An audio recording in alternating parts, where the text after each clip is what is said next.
This is Chapter 10, Section 2 on the law of sines. In this video, we'll use the law of sines to solve angle-angle-side triangles, angle-side-angle, and angle-side-side triangles. And yes, we know that spells ass. We're going to briefly discuss the ambiguous case of the angle-side-side one that can be a problem. We won't spend a ton of time on it, but we'll talk about it. And we'll find the area of side-angle-side triangles using sine, not the law of sines, but just sine itself. Finally, we'll hit up some word problems. Okay, the law of sines is pretty straightforward. It works whenever you have an angle-side pair. What that means is, hey, say that I have some triangle ABC, and it's not a right triangle. Okay, if it was a right triangle, we could just use regular sine, cosine, or tangent, just SOHCAHTOA. But I've got some triangle ABC with some sides ABC as well. If I know this angle, like say that I know this is 42 degrees, and say that I know that this side right here is 100 feet, I would now say that I have an angle-side pair. I know a value for angle A and side A. When you have an angle-side pair, you can use the law of sines to find something else, given you have one more piece of information. So let's say that I also know that this angle here is 13 degrees. Well, I can now do this combination of angle-side with this combination of angle-side to solve. Let me show how that works. I take the sine of A, which I'm going to call 42, sine of 42, and divide it by the length of side A, which was 100, and set that equal to, as a proportion, the sine of my other angle. I know this says C and not B, but that doesn't matter. Don't worry about the letters. The sine of C, which is 13 degrees, the sine of 13 degrees, over side C. I use this now to solve and find side C, because everything else is solved for. This is a proportion. I can cross multiply. C times the sine of 42 is going to equal 100 times the sine of 13. Divide both sides by the sine of 42.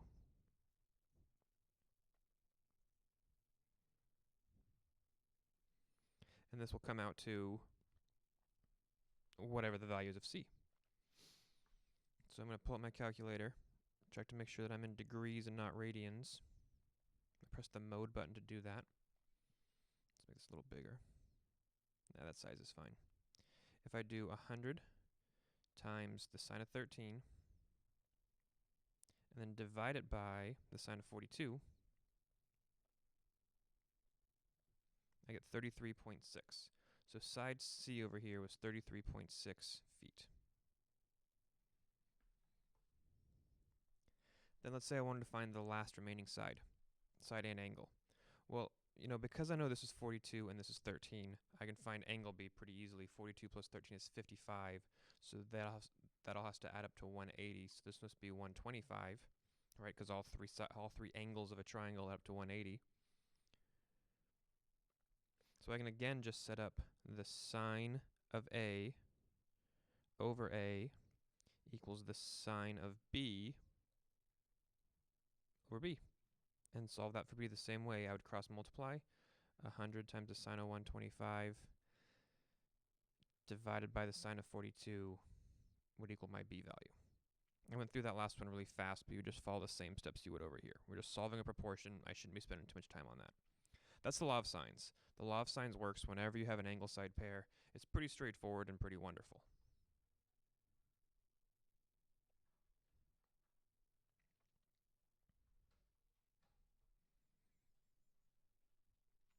We basically just did this example where you have two angles and an angle-side pair. If you'd like to work through that example again, you can. I'll just set it up real quickly. I'm going to do the sine of 33 over 15 equals the sine of 29 over B. All I can find right now is side B. And then I would solve this proportion for B by cross multiplying. This one gives me an angle that I know. Sorry, this one gives me another side, not an angle. So here's my angle-side pair. I know angle J and side J.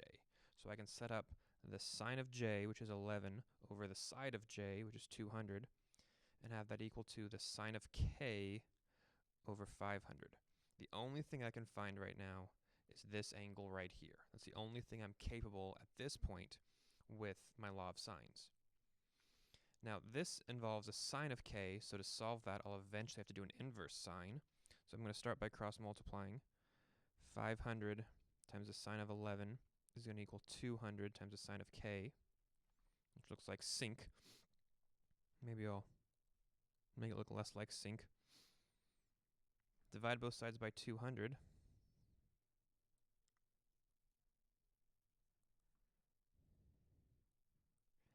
And now I have to get rid of that sine function, so I pull up my inverse sine.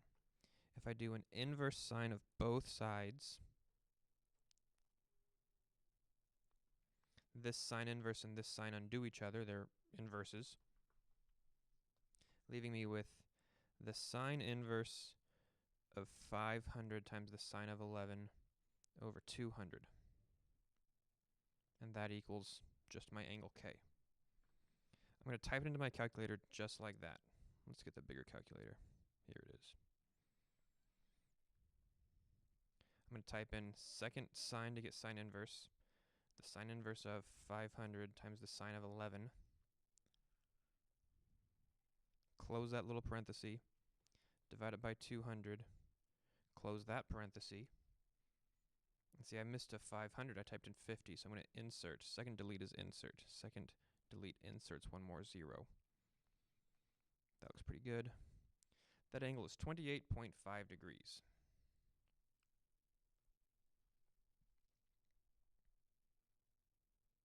Cool. The sine inverse gave me that angle side pair through the law of sines. And now that I have two angles, I can find this angle right here by just subtracting from 360, and I could again run the law of sines to get this angle measure and this length measure. I won't show that. We've seen that a few times now. Angle side pair, law of sines. Well, you only get angle side pairs in 3 cases. Angle, angle, side. Let's go back. Grant, pause that. Angle, angle, angle, side, angle, side, angle, angle, side, side.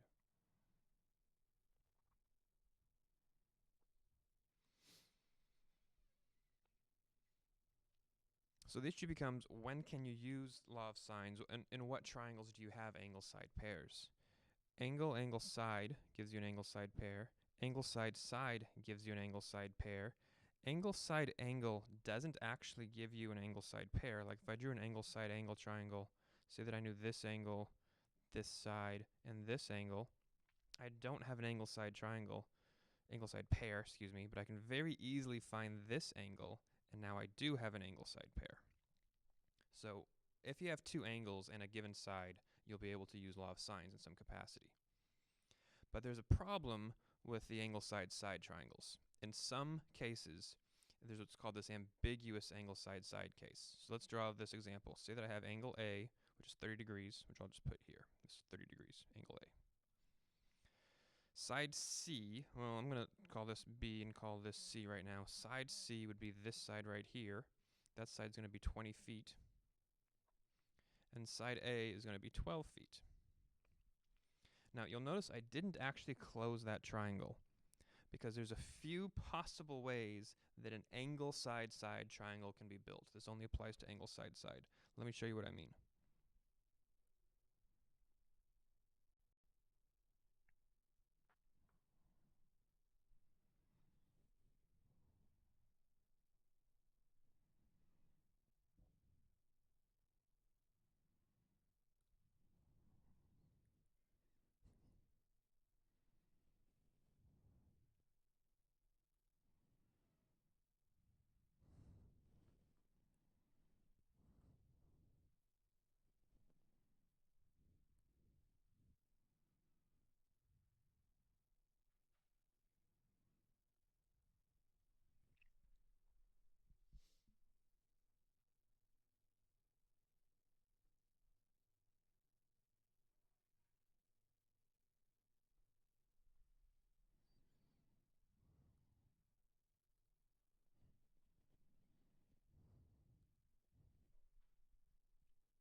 So this here is Sketchpad. I want you to start by looking at all this stuff here on top. Okay, the pink stuff on top will then relate to the stuff on the bottom in a second.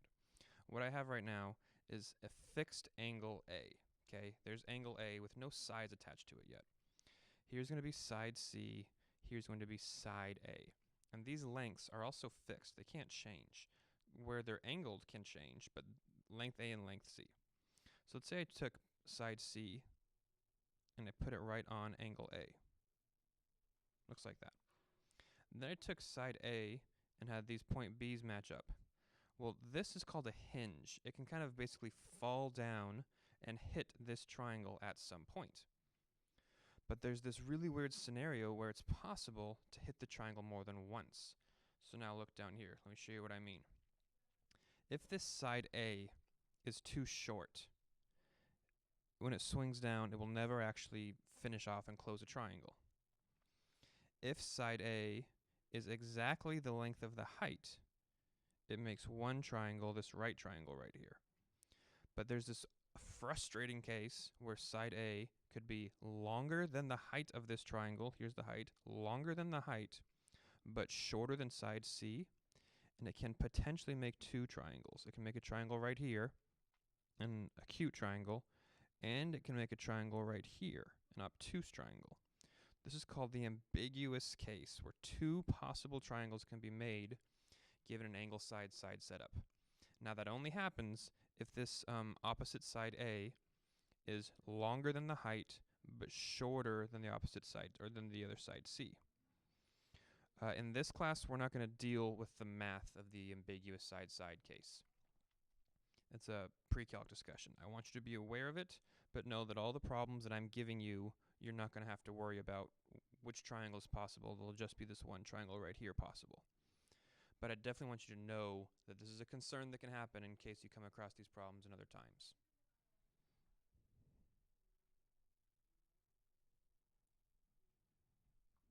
So that's the ambiguous side case.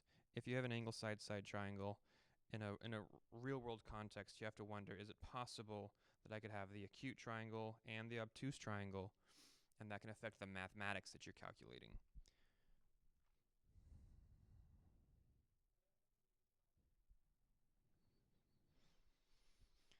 Okay, I'm going to find the area of a triangle ABC, given these dimensions, and I'm going to just use sine. I'm not actually using the law of sines. I'm not going to use sine of A over A equals sine of B over B. I'm just using sine. I'm going to draw this triangle. So I sometimes try to draw these to scale. I sometimes don't really worry about this. If this is A and this is B and this is C, and B is 40 degrees, side A is 12, side C is 16. Nah, I don't really like how that looks. Start over.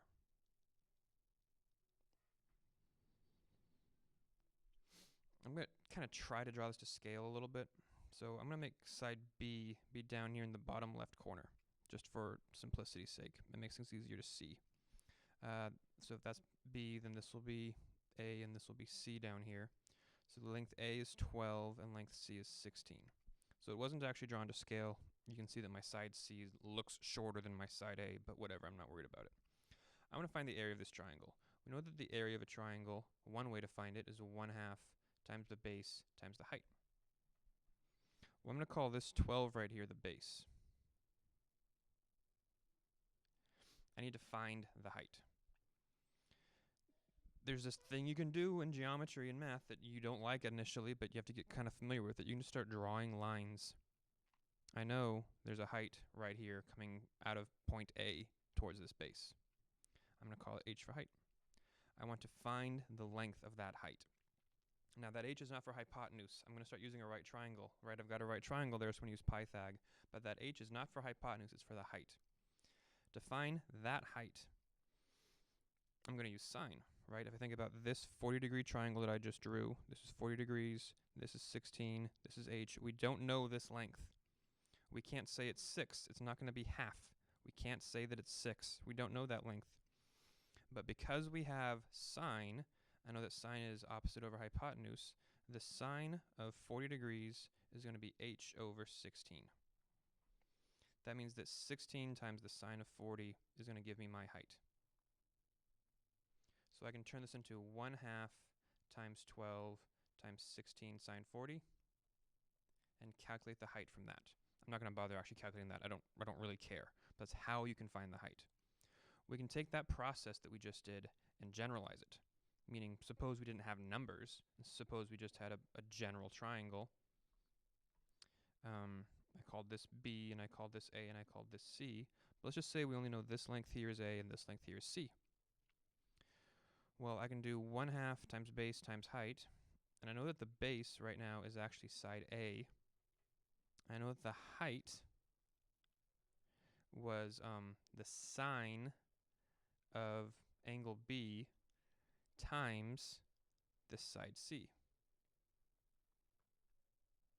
So I'm going to write that prettier because it looks really weird. If it's 1/2 A times C times the sine of B. This is a formula you can follow to find heights of side angle side triangles. It usually looks like this, 1/2 AB times the sine of C, but it can be any combinations of letters, AC times the sine of B, or BC times the sine of A. You're just using sine to find this height, and from that height you solve and you plug in 1/2 BC sine A. Quick little way to find areas of triangles. Okay, here's a very, very common way this is used. Two forestry lookouts are posted 150 miles apart. The north lookout spots a fire at an angle of 38 degrees from the southern lookout. So I'm going to just draw these. Here's going to be the north tower. Here's going to be the south tower. And I know they're not directly north and south of each other, but one's above the other. They're posted 150 miles apart, so this length here is 150 miles.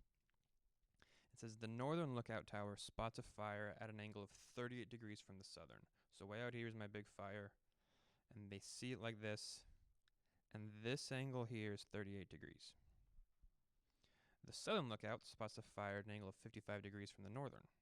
So this fire here, this angle here is 55 degrees.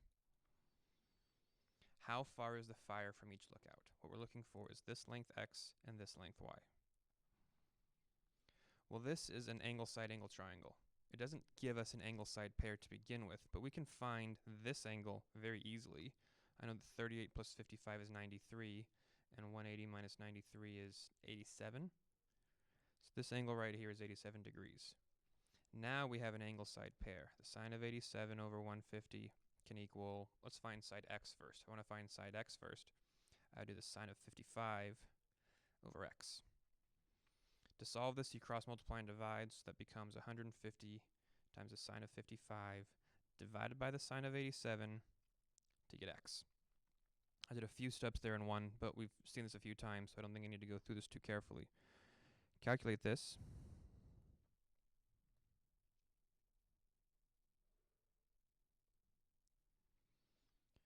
150 times the sine of 55, close that parenthesis, divided by the sine of 87. This last parenthesis doesn't need closing, but I always close it because I'm OCD about these things. And we get 123. This is 123 miles. In the same way, we could find side Y. I would have the same sine of 87 over 150 equals the sine of 38 over Y, and solve that for Y. You'll notice I'm always using sine 87 over 150. I'm using those because those were given to us, not calculated. There's potential to make a mistake when you calculate something, and there's also potential for rounding error to be introduced. So always use whatever stuff you're given as much as possible. This is a very frequent and common way to find lengths and distances, especially in this like forestry lookout scenario.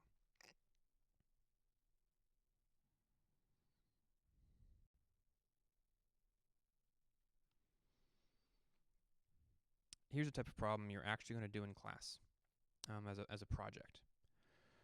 We're going to figure out how tall some object somewhere, in this case it's a mountain.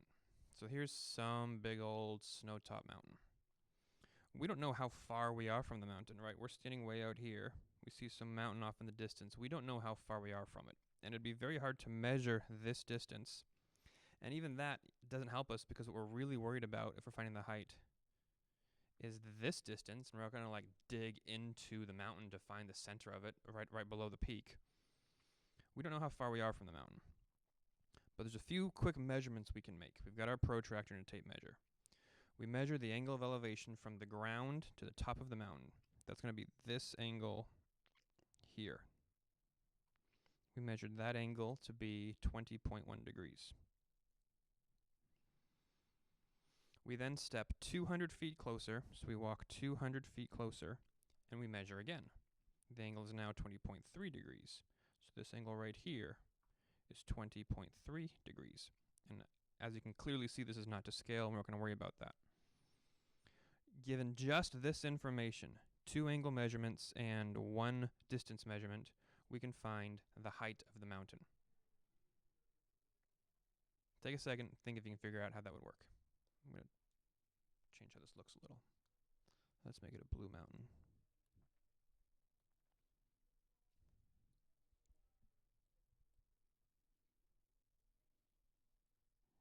Here's my mountain. Well, let's think about what we can find. Our goal is to find the height, but we can't find that right away. We have to work our way up to that. What I can find is this angle right here. Right, this is a supplemental pair. They form a straight angle. This is going to be 159.7 degrees. Which means I can also put these 2 angles together to find this angle up here. That angle right there is going to be 0.2 degrees. And you might actually remember this exterior angle theorem from geometry. I'm certain you do. But note that this 0.2 is the difference between those 2 angles. Well, now I have an angle side pair. This side and this angle. With that angle side pair, I can find some of the lengths. Let's find this long length right here.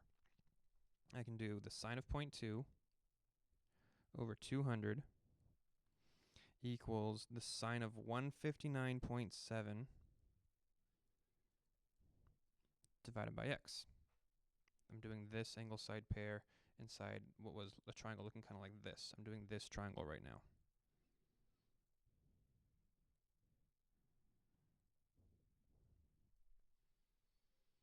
I'm going to just run the math on that real quick. To solve this, it's going to be sine of 159.7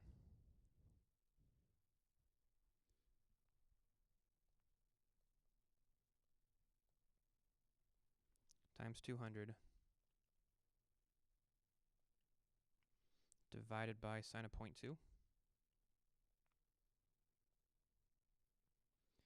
And that length is 19,878 feet. We're going to round a little bit. 19,878 feet. That's really how far we are right now from the top of that mountain over there. Pretty long ways. Okay, our goal is still to find this height h. I'm now going to think about a new triangle. I'm going to draw a new triangle. I'm going to draw this triangle here that has the height of the mountain h, and that's a right angle. Even though the mountain itself might not be drawn like a right angle, a height is always a right angle. We have this length here of 19,878 feet, and we have this angle here of 20.1 degrees. You'll note we have no idea how long this length is right now. We'd be able to find it if we wanted to, but we don't know it yet. This, though, is a right triangle. So with a right triangle, I can just use straight sine, SOHCAHTOA sine. You could still use law of sine. You can use law of sines in right triangles, it still works. Some people just start doing pretty much everything by law of sines, and that's fine. But the sine of 20.1 equals h over 19,878. Again, it's weird. H is not the hypotenuse. This is the hypotenuse. This is just the height. So I multiply both sides by 19,878. And that gets me the height.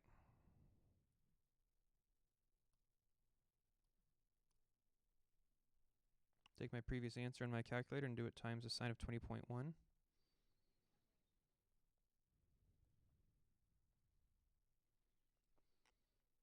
6,831 feet.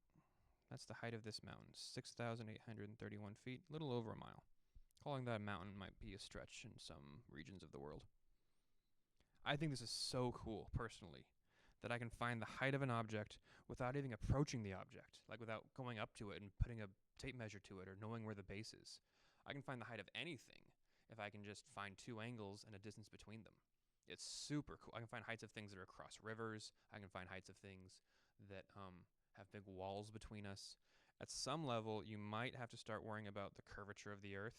Like if I'm so far away, the mountain's out here, but I'm here, then these angles can start to become a problem. But that's quite a long ways away. We're not going to deal with that too much. If we'd have to worry about that, we'd want to find this length here. But that's beyond what I want to worry about.